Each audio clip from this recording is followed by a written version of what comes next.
melintasi Selat Johor, namanya Singapura. Singapura sudah lama diisytihar sebagai Republic of Singapore. Singapura ni dengan DAP ni kawan sebapa seibu. Di Singapura PAP, di Malaysia DAP. Sama aja. Bayang tuan-tuan ni. Oleh kerana Singapura ni bersempadan dengan Johor, kalau ditakdirkan oleh Allah ini berlaku, DAP bersama Pakatan Memerintah Malaysia ini, tuan-tuan tengok bebas masuk, keluar masuk, keluar masuk, keluar masuk, keluar masuk Singapura ke Malaysia, Malaysia ke Singapura. Tadi ada satu kawan tunjukkan gambar. Gambar itu diambil hari ini tak salah saya. Gambar kereta pelit Singapura. Kereta pelit Singapura dalam gambar masa saya makan tadi. Pelit Singapura gambar di luar kereta itu dihias dengan cogan kata DAP untuk menghadapi pilihan raya umum ke-13. Tuan-tuan cuba tengok, bayangkan ni. Kereta Singapura, pelit Singapura, agaknya pemandu Singapura, milik orang Singapura. Saudara, punya berani kereta itu di luarnya ditulis ubah. Ubah itu ialah tagline, perkataan yang digunakan oleh DAP untuk PRU ke-13 untuk minta rakyat berubah daripada BN kepada Pakatan Rakyat. Tulisan itu terdapat pada kereta Singapura, pelit Singapura. Macam mana orang luar daripada Malaysia, rakyat asing daripada Malaysia, macam mana boleh terlibat dalam politik tempatan kita? Ini masalah besar ni. Yang kita nampak baru sebiji kereta. Yang kita nampak perempuan, tuan-tuan, baru sebiji kereta. Satu gambar. Saya yakin bukan sebiji. Kemungkinan bukan 2 biji. Kemungkinan bukan 20 biji. Kemungkinan bukan 200 biji. Macam mana? Macam mana? Orang ledang nak diam? Orang ledang nak berpeluk tubuh? Macam mana orang serum? Orang serum nak diam aja? Terserum aja, terselum aja. Serum ni apa artinya serum ni?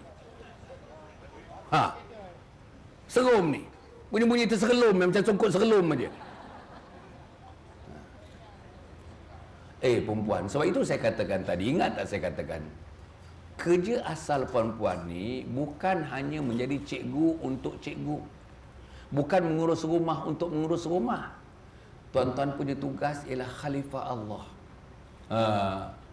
Tuan-tuan punya tugas adalah khalifah Allah. Inna aradna al-amanata 'ala as-samawati wal ardi wal jibal fa'abayna ayyahmilnaha wa ashfaqna minha wa hamalaha al-insan innahu kana zaluman jahula. Ayat ini Allah nak bagi amanah kepada kita. Gunung tak boleh terima amanah ini. Laut tak boleh terima amanah ini. Gunung, bukit, bukau tak ada terima amanah ini. Makhluk-makhluk yang besar, yang hebat-hebat tak boleh nak terima, tak mampu nak terima amanah ini. Beratnya amanah. Yang mampu nak terima ni orang yang hadir malam ini. Orang daripada kampung Taman Kesang Indah, Kampung Tanjung Agas, Kampung Taman Seri Tanjung. Saya nampak tu ujung-ujung sana rasanya Seri Tanjung. Pasal cara duduk tu ke Tanjung-Tanjungan saya nampak tu. Saya baca juga perbahasan-perbahasannya. Semua agama, semua penganut agama seluruhnya, agama bikinan manusia, agama daripada langit. Islam itu agama samawi, Kristian itu agama samawi. Itu daripada langit, ada wahyunya. Tak sama dengan agama bikinan manusia. Agama Hindu, agama Buddha, agama Taoism, agama Shintoism, apa-apa juga. Tetapi di bawah pahaman yang mengatakan religious pluralism itu, yang dikatakan religious pluralism itu menganggap agama ini sama dan tidak ada mana-mana agama mengatasi agama lain dan semua orang boleh masuk syurga tak kira mana agama. Dahsyat tuan-tuan. Memang dahsyat. Saya yakin DAP setuju dengan cara agama ini yang dibawa oleh Anwar Ibrahim ini. Artinya tuan-tuan dan puan, tak ada lagi lah yang kita faham hadis Nabi Muhammad sallallahu alaihi wasallam, al-islamu ya'lu wa la yu'la alaih. Tak ada lagi dah. Apa al-islamu ya'lu wa la yu'la alaih? Islam itu tinggi, tidak ada mana-mana agama menyaingi, melebihi ketinggian Islam.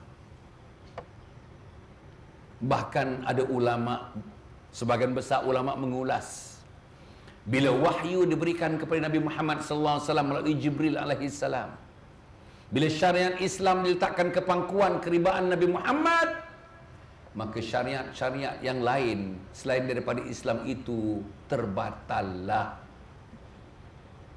Seluruh makhluk dunia, seluruh di Eropah, di Asia, di Latin Amerika, di Afrika, di Timur Jauh, di mana pun, sepatutnya secara teknikalnya mesti berpegang kepada Islam, sebab inilah agama yang terakhir, agama yang diterima oleh Allah Subhanahu wa taala. Agama yang lain, agama walaupun agama berbentuk agama daripada langit yang dikatakan agama samawi, tapi kitab-kitabnya tuan-tuan dibuat oleh manusia, dikarang oleh manusia, tuan-tuan diedit oleh manusia, direkayasa oleh manusia, dicipta oleh manusia, maka Allah Subhanahu wa taala tidak menganggap itu adalah agama yang pernah diturunkan sebagai agama daripada langit dengan wahyu.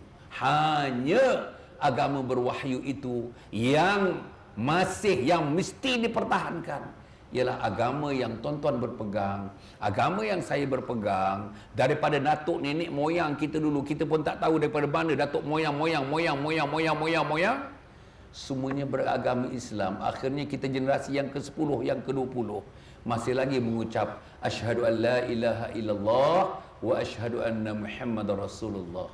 Kita menjadi Muslim. Inilah agama terbaik, inilah amalan terbaik, inilah tangga kita, inilah sebenarnya tuan-tuan pimpinan kehidupan yang terbaik. Inilah tuan-tuan dan puan sebenarnya amalan yang terbaik. Inilah sebenarnya tuan-tuan dan puan pemikiran yang terbaik. Inilah sebenarnya agama yang terbaik yang diberikan kepada umat akhir zaman, namanya umat Muhammad, yang dalam Quran disebut sebagai khairu ummah, umat yang terbaik. Hanya umat Muhammad, bukan umat Nuh, bukan umat Harun, bukan umat Zakaria, bukan umat Yahya, bukan umat Adam, bukan umat Harun, bukan nabi-nabi tersebut umat yang terbaik. Dalam Quran disebut umat yang terbaik hanya umat Muhammad. Kuntum khaira ummatin ukhrijat linnas ta'muruna bil ma'ruf wa tanhauna 'anil munkar wa tu'minuna billah. Kuntum khaira ummah, kamu adalah sebaik-baik ummah. Bayang tuan-tuan, orang Taman Tanjung Gading sebaik-baik ummah, orang Taman Mulia sebaik-baik ummah. Saya tahu Taman Mulia ni ramai orang PAS, sahabat saya satu masa dulu. Diorang semua kenal saya pasal saya naik Presiden PAS. Orang Parit Bilal, orang PAS banyak dekat Parit Bilal. Diorang kenal saya. Malam ni pun diorang datang. Alhamdulillah, bagus. Saya respect. Saya hormati mereka. Saya hendak mereka datang. Biar mereka dengar daripada telinga mereka sendiri. Tahu tu. Parit Karang. Oh, kat situ lah tempat PAS.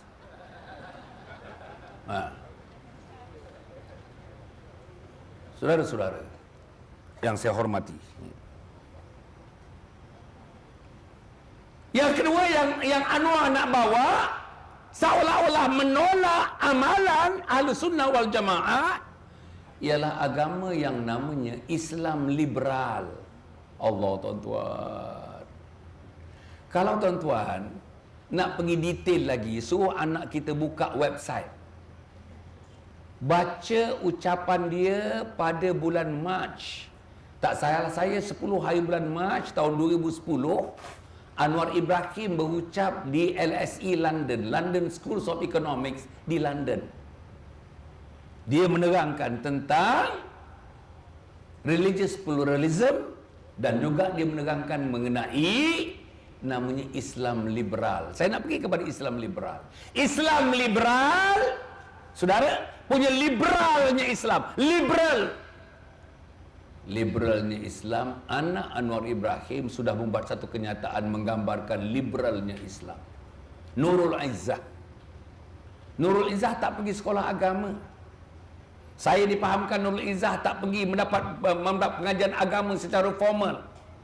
Ada sijil agama, ada diploma agama, ada degree agama. Nurul Izzah tak pergi Mesir, tak pergi Saudi, tak pergi Jordan. Nurul Izzah belajar, tuan-tuan, belajar di Uniten, Universiti TNB. Tapi dalam salah satu forum, bila Nurul Izzah ditanyakan tentang pengertian la ikraha fid din, qad tabayyana rusydu minal ghayy. La ikraha fid din. Tak ada paksaan dalam agama. Bolehkah Nurul Izzah ini mentafsir? Sebelah dia duduk, tuan-tuan, sebelah dia duduk ialah anak Yusuf Rawa.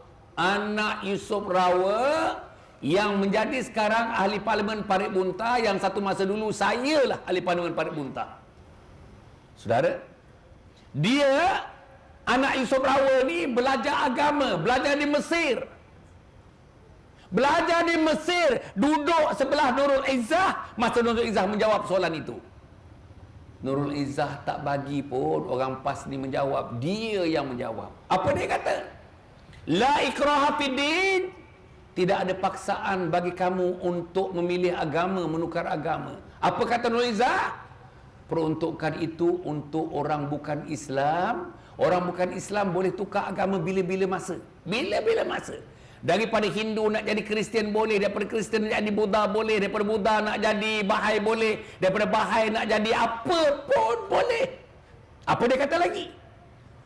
Peruntukan dalam la ikraha fiddin itu juga terpakai bagi orang Islam. Maksudnya orang Islam pun boleh bila-bila masa tukar agama.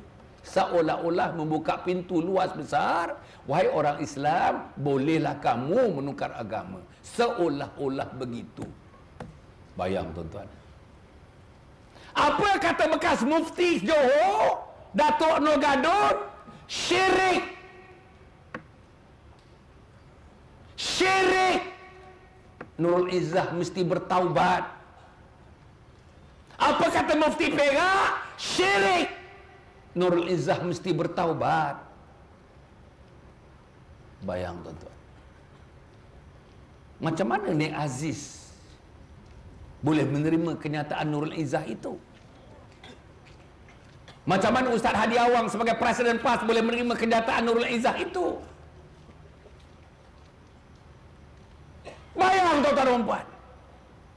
Bayang apa yang Nurul Izzah kata, Hasan, anak kamu kalau nak tukar agama, pilih agama apa pun, kamu beri ruang kepada mereka. Sebab pemilihan agama masing-masing individu termasuk anak kamu, Hasan, adalah sesuai dengan prinsip, namanya prinsip kebebasan diri peribadi. Prinsip namanya, tuan-tuan dan puan, prinsip yang dipanggil kebebasan diri di peringkat peribadi. Saya harap teman-teman Kesang Indah kena faham ni. PAS tak sebut lagi hudud. PAS tak nak sebut lagi hudud. Tak mau dah. Takut dengan Kapar Singh, takut dengan Lim Kit Siang, takut dengan Lim Guan Eng, takut dengan Anwar Ibrahim, takut dengan Wan Azizah, takut dengan Nurul Izzah, takut dengan Tian Chua, takut dengan Surendran. Allah, tuan. Macam mana PAS? Apalagi orang pakat kesang lagilah takut. Orang PAS dekat Serum, alah. Orang pakat Gambir tuan-tuan, alah. Baiklah telan banyak-banyak Gambir tu.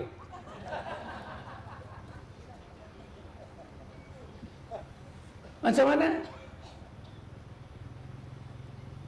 Dalam ceramah-ceramah PAS, kalau tuan-tuan dengar sekarang ni, ceramah PAS, kalau tuan-tuan tak nampak gambar siapa berceramah, sama je. Ceramah PAS dengan ceramah Lim Guan Eng sama je. Sama. Ceramah PAS dengan ceramah Nurul Izzah sama. Ceramah PAS dengan ceramah Tian Chua sama. Ceramah PAS dengan ceramah Karpal Singh sama. Macam mana?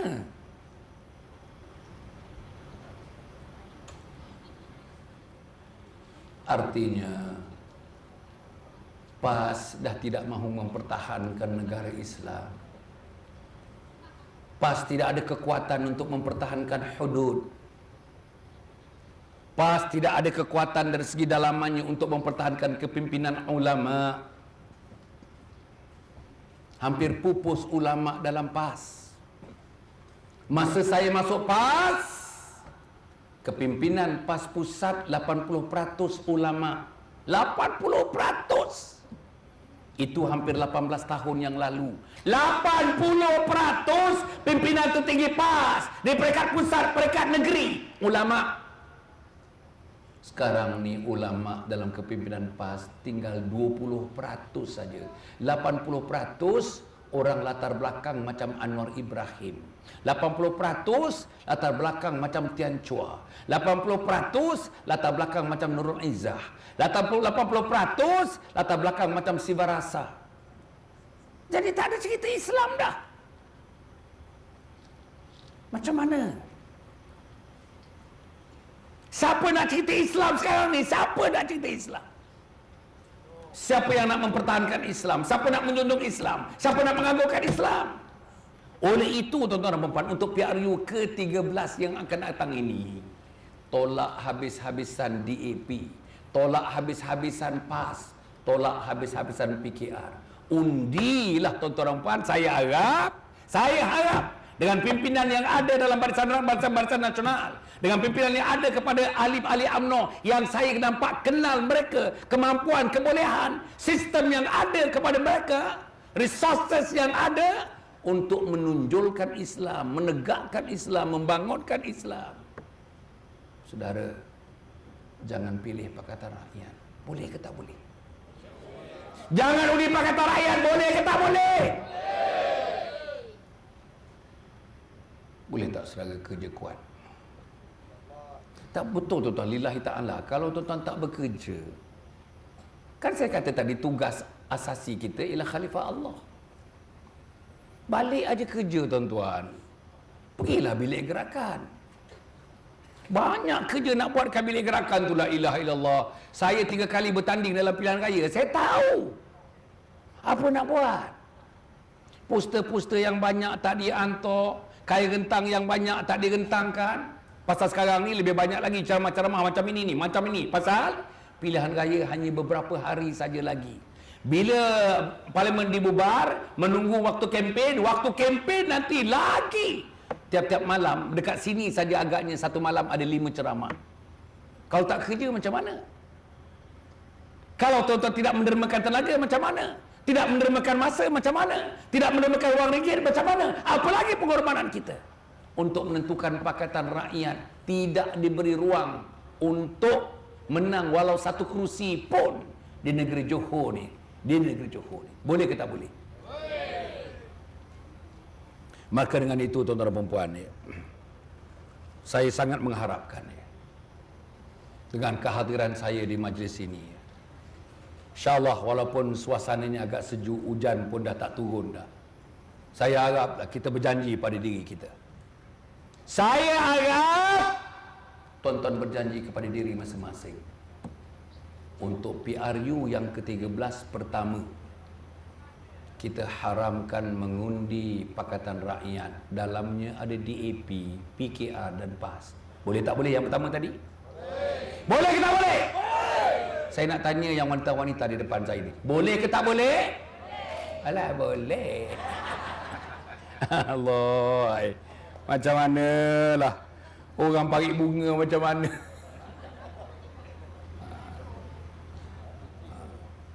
Nombor dua.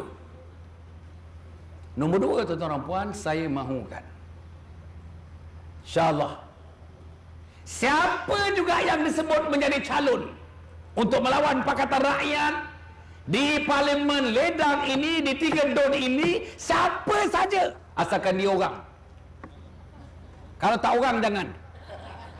Asalkan dia orang, ada nyawa, ada badan, boleh bercakap, boleh berjalan, boleh berfikir, boleh merancang, boleh memimpin.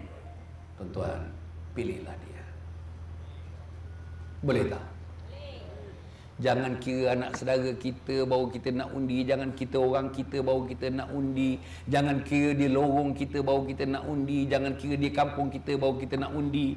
Jangan fikir dia tu masuk dalam kumpulan kita, nak menentang satu kumpulan yang lain baru kita undi. Jangan. Saya kesian tengok Dr. Mahathir. Umur 86 masuk 87. Dr. Mahathir sekarang ni macam saya, tuan-tuan, pergi satu tempat ke satu tempat nak jumpa orang-orang macam saudara ni, nak yakinkan supaya tolak Pakatan Rakyat. Umur 86 masuk 87. Tuan-tuan dan puan-puan mati sekalian, saya selalu berikan ceramah ni, di hujungnya saya menyebut soal penugasan. Tugas. Apa tugas kita? Adakah tugas kita sebagai seorang suami hanya mencari rezeki, bekerja dekat ST kat sini, datang kerja pukul 7 pagi, balik kerja pukul 5-6 petang, besok kerja lagi? Adakah itu saja tugas kita? Saudara, saya nak katakan, itu tugas yang didatangkan kepada kita. Ada orang sebagai cikgu, dia dapat tugas tu umur 26 tahun. Ada orang menjadi ketua kampung, dia dapat ketua kampung tu umurnya 61 tahun. Ada orang, tuan-tuan, menjadi penggawa, menjadi penghulu, dia dapat jawatan itu waktu berumur 55 tahun. Tapi saya nak mengatakan, itu tugas kemudian. Apa tugas yang awalnya? Tugas yang awalnya, saudara dan saya, tugas ini diberi oleh Allah Subhanahu wa taala. Tugas ini bukan diberi oleh setiausaha kerajaan negeri. Tugas ini bukan diberi oleh menteri besar. Tugas ini bukan diberi oleh DO. Tugas ini bukan diberi oleh managing director ST ini. Tapi tugas ini diberi oleh Allah Subhanahu wa taala. Apa jawatannya? Perempuan pun itu jawatannya, laki-laki pun itu jawatannya. Bila dia mula memegang jawatan itu? Dia mula memegang jawatan itu bukan umur 18 tahun, bukan 21 tahun, bukan 25 tahun, bukan 55 tahun, bukan 65 tahun. Dia mula memegang jawatan itu bagi laki-laki biasanya umur 13 tahun. Waktu dia mula dibalirkan oleh Allah Subhanahu wa taala. Perempuan biasanya balik lebih awal lagi, ikut kesuburan. Ada perempuan balik umur 11 tahun, ada perempuan balik umur 20 tahun. Tapi jarang sangat perempuan balik umur 15 tahun. Jarang. Tak tahulah di Muar ni kok ada. Tapi biasanya lebih awal daripada itu bagi perempuan untuk balik. Bila kita balik saja, Allah bagi satu jawatan dekat kita. Jawatannya bernamanya Khalifah Allah di permukaan bumi. Khalifatullahi fil ard. Khalifah Allah di permukaan bumi. Saudara-saudara, Khalifah Allah di permukaan bumi tugasnya sangat besar. Lebih besar daripada tugas DO, lebih besar daripada tugas nelayan, lebih besar daripada tugas petani, lebih besar daripada tugas pemandu teksi yang saya sebut-sebut tadi. lebih besar daripada tugas pensyarah universiti, lebih besar daripada tugas guru-guru. Sebab sebagai khalifah Allah di permukaan bumi, tanggungjawab kita ialah menjaga agama. Tanggungjawab kita menjaga agama.